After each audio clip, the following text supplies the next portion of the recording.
G'day everybody, Barney Rubble from Supertech Electronics, and today we're going to show you how to remove a stereo from a Mazda CX-3.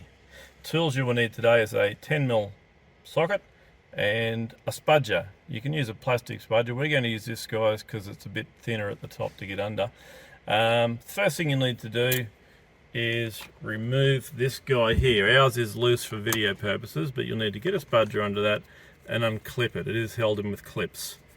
Now, same with the back.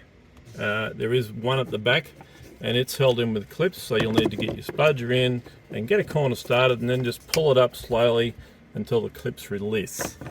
Now that will reveal two 10mm bolts.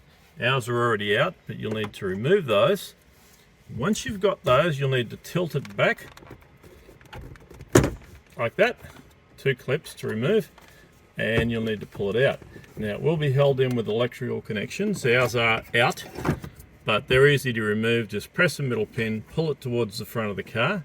They will only go in one place when you put it back in, and that unit is now ready to send off to Supertech Electronics. Don't forget to fill out our online form and submit it.